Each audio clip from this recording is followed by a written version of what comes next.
So one of the other solutions, I guess, that government talks about is philanthropy. So why do people push philanthropy so much with regard to the Aboriginal community? It's simple. If there are people, multi-millionaires and billionaires across the world that have money to give away to charitable causes, to good causes, we certainly fit the criteria. So, and the government's biggest mistake and problem is continuing to throw good money after bad, continuing to do the same thing over and over and over again and expect a different result. Now somebody, Einstein or somebody, said that was the definition of an idiot or something, you know. Somebody said that. We don't necessarily need more money put up on the table. Let's look at what's on the table and see how we can do things differently that might get a different outcome.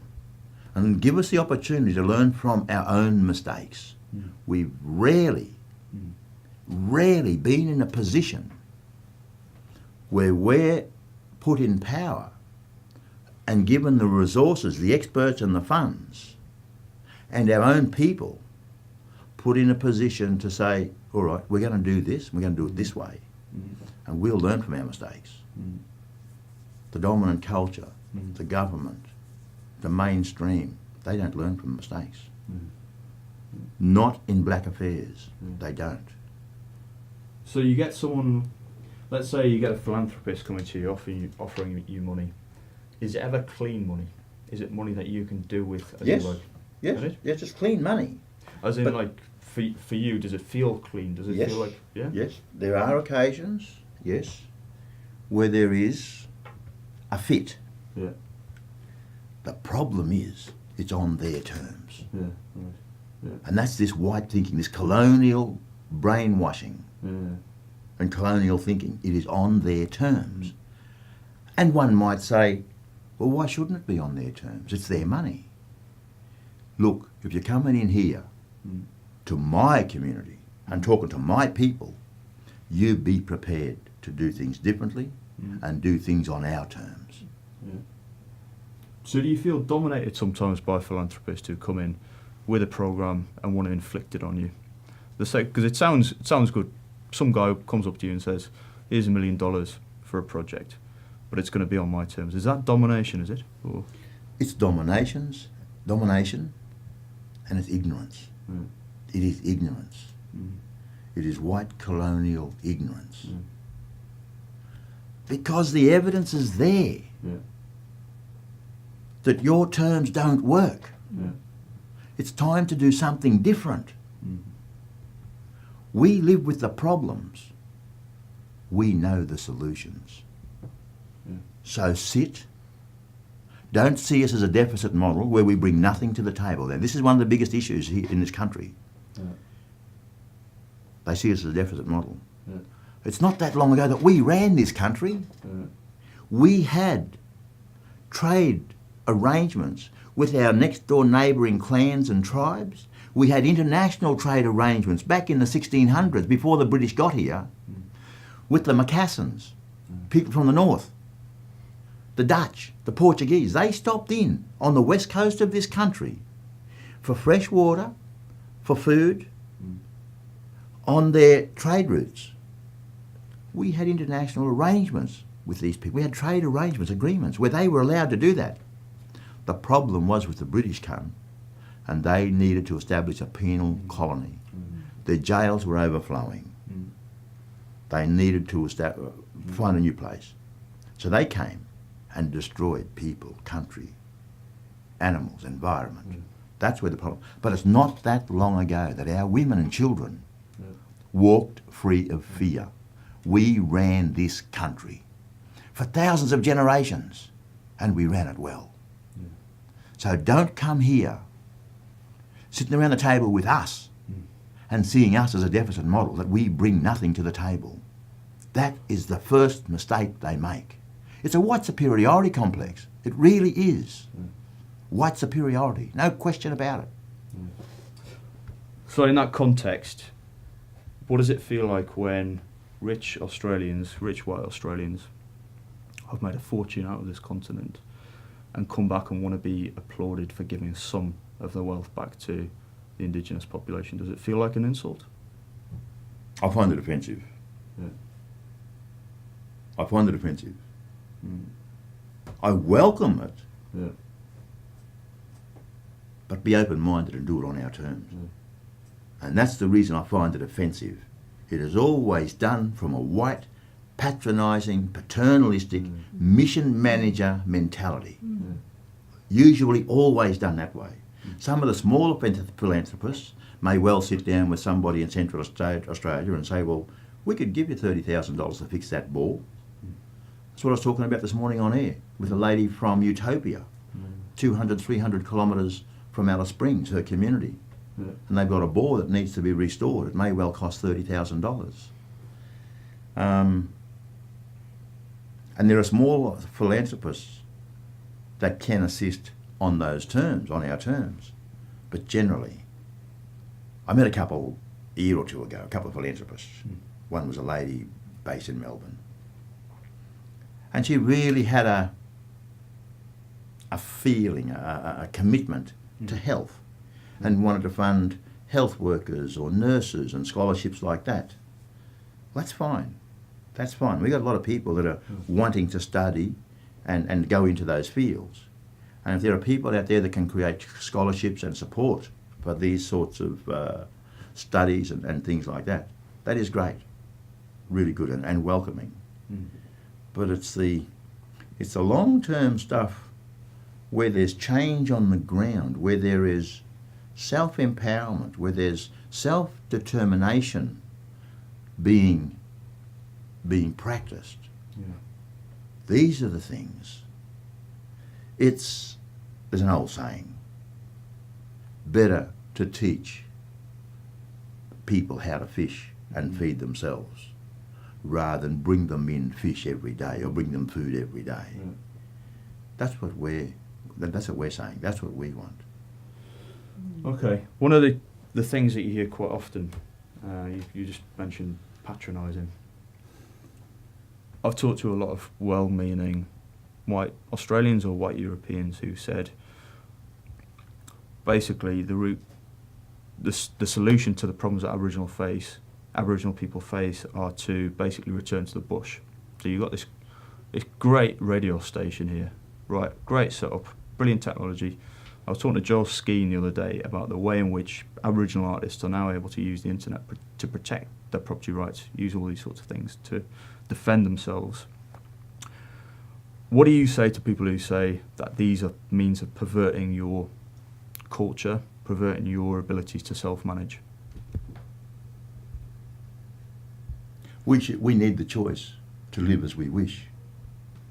If I want to live in a city, pay off my mortgage, be a part of an establishment like this, that's my choice. But I also must have the choice to be able to go back to country, go home, roll out a swag on the riverbank, or live in my house that I have in the bush, and go hunting, shoot a kangaroo, catch different bush tucker. Yeah. We need to have the choice. It is not that we want all mainstream Australians to get on that boat and go back to wherever you come from, or get on that plane. We don't want that. It's impractical. It's not feasible. There's enough room in this country for all of us. But we must have choice. And they must understand that we are not Australians. We're First Nations people that have been here for thousands of generations. So we are not Australians. Yeah. We've been here long before the term Australia ever was created. Yeah. So recognise and respect that we will never be Australians. We don't want to be Australians. Sure, some of our people are quite well assimilated, and some of our people might be regarded as middle class, blacks. And that's grown and developed only in the last 30, 40 years, this middle class. But there are some of us that do live comfortably and earn a good salary that still retain our values of thousands of generations. Yeah. I mightn't be able to speak my language.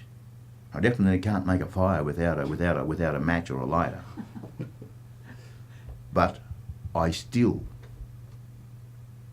retain and see as important an obligation to carry these values of my people and the customs of my people, to look after country, to look after people, regardless of what culture they come from. I still carry that strongly. And that was passed down to me from my parents and my grandparents. Brilliant. Right, we've had this, 9-month engagement with this guy Dixon, Malcolm Dixon, and I understand that you've had various different encounters with him. I've known Malcolm for 15 years or so. Yeah. What do you say about him? What is he? A time waster. He wastes people's time. He wasted my damn time. No apologies. Great white saviour. Talks about having millions of dollars offshore. He owned a company called Dixon Homes and sold it, and has amassed, in his words, or he's led me to believe, has amassed quite a fortune. He's old, must be close on 80, can't take it all with him, he knows, and listens to this station quite a lot. And that's how we come to meet him. Yeah. Talks about having this money and how he'd like to help the Aboriginal people. Another patronising white do-gooder that doesn't really want to do things on our terms. I've given him a number of examples of where he could help, like our own schools. I'm the president of a community-controlled and community-owned school from P to 12, 250-odd kids. It was set up by my mother's younger brother, who set up this station. He passed on a year and a half ago with cancer. This school will be 30 years old next year, so it's been around. It's the only school of its type in this state, if not the country, because we as First Nations people own it, we established it, we make the decisions about it, and we have the title deeds to the property due to a government grant that we applied for and fought for, just like this place. Government grants built this place. So I put examples like, we need to be in control of our own education. 40 years ago, more than 40 years ago now, 44 years ago, almost 45 years ago, and I was involved as a kid, in community discussions where we identified the older ones, like my mother, her brothers, her sisters, who were living in Brisbane at the time, had relocated to Brisbane. Them and others in the community were able to articulate the challenges of our people. They were able to articulate the racism and the discrimination in this system, like in health and in housing and education, and with legal incarceration rate and harassment by police and brutalisation by police. They're able to articulate these issues and challenges that we would wake up and be challenged with each day. If we tried to get a house through the mainstream real estate agents, he'd ring up, and this happened to me and the wife at the time. Rang up, inquiring about a place. Oh yes, sir, we have you come and get the keys, you can have a look. Walked in, my wife at the time was darker than me, afro hair. Oh, you're Maori, are you? You come from the islands? No, we're Aborigine. Oh, look, sorry, the house is gone, or the unit is gone. And we walked outside on this one particular occasion. There was a phone box, a public phone box, at the very front of the office of this real estate agent. So he walked into there and rang, and we could watch them answer the phone. I said, oh, that house, is it available? Oh, yes, come on in and get a key. You can go and have a look. So in the 70s, our people were mobilising and organising to resolve some of these issues. And it meant that we had to establish our own community-controlled health services, our own community-controlled legal aid facilities, and so on and so forth. And we did that. And today we have national networks across the country of community-controlled health and housing and so on. So we've come through that, but still we're fighting a losing battle. Because of government funding, welfare,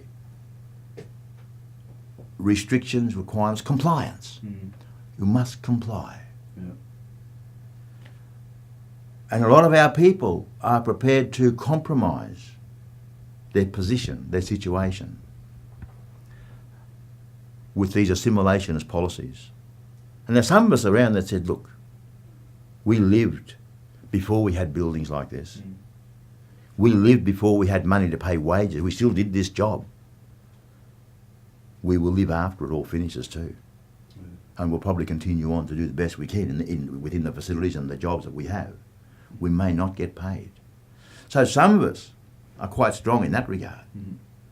And others aren't quite as strong. And that's all fair enough. I can't criticise them. That's their choice. That's their choice.